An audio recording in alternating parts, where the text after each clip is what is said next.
Je suis dessinateur des Ailes de Plomb, dessinateur de Baker Street, dessinateur des Aventures de Philippe et Francis, parodie de Black et Mortimer, dessinateur de Nestor Burma depuis peu, dessinateur de Dieu n'a pas réponse à tout, sur scénario de Tonino Benacquista, dessinateur d'un projet également avec Benacquista qui va sortir bientôt, et scénariste de la série Mon Pépé est un fantôme sur dessin de Taduc.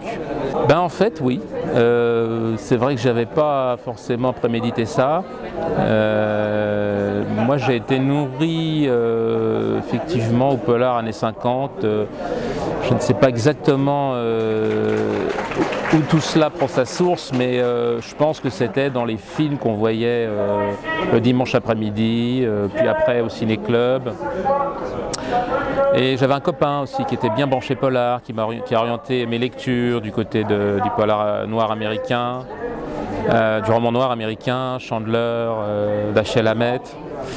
Et puis tout ça a fini par se concrétiser en bande dessinée avec Les Ailes de Plomb, la première série que j'ai dessinée sur scénario de Christophe Gibelin, qui était un polar semi-parodique. Et c'est vrai qu'ensuite Sherlock Holmes c'est du polar. Ce qu'il y a de bien avec le polar, c'est qu'on sait comment donner envie au lecteur de tourner la page, quoi. Ça sert de...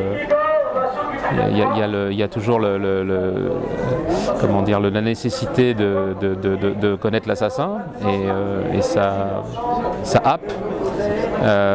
Et puis bon, après il y a différentes manières de s'y prendre. On peut être sérieux, on peut aussi essayer de faire rire avec.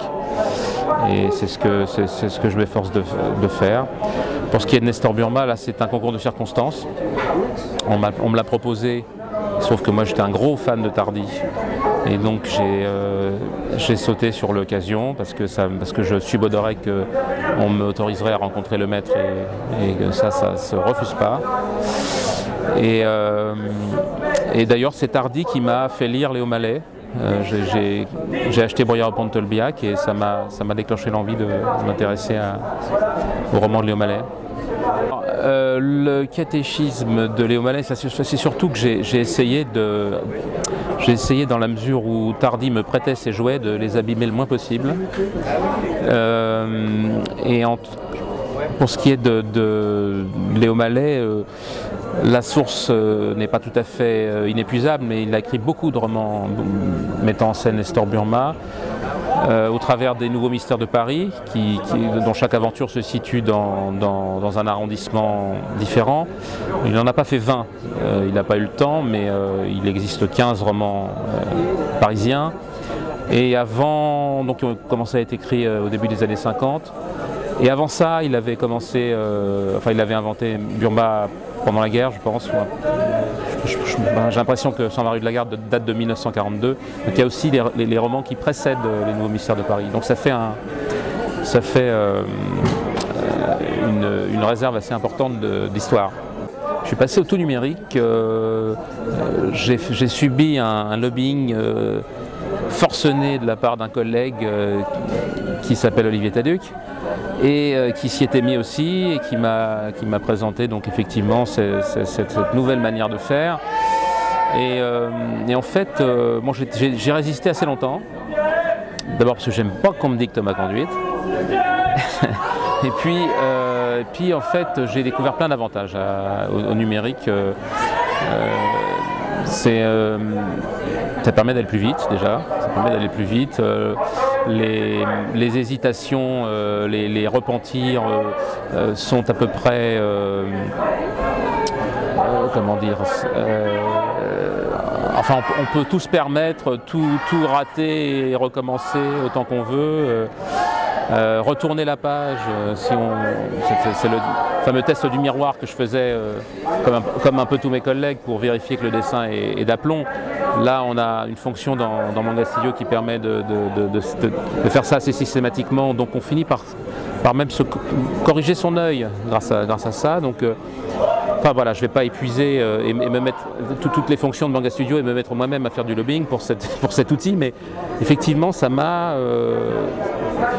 vraiment ouvert des perspectives. Ça peut paraître paradoxal, mais de dessiner des histoires comme ça à l'ancienne avec des outils modernes, mais ce sont des outils qui ont été conçus vraiment pour les dessinateurs de bande dessinée. Et donc, j'ai pas l'impression que les gens s'en rendent compte vraiment, si je leur dis pas. Et il faut vivre avec son temps, un petit peu quand même. Donc, j'exclus pas d'ailleurs de revenir au papier, mais je dois reconnaître que ça m'a rendu service dans une période où je devais produire beaucoup de pages. Et il y a des facilités qui sont offertes par ce logiciel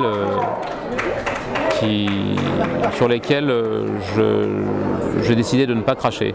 Oui, un one-shot avec Tonino Benacquista chez Dargaud, dont le titre est Les Cobayes, qui raconte l'histoire de 3 personnages un peu sans le sou qui décident de louer leur corps pour tester une nouvelle molécule, un nouvel antidépresseur. Et ça ne se passe pas comme prévu. C'est-à-dire que cette molécule a des effets indésirables que je ne développerai pas ici.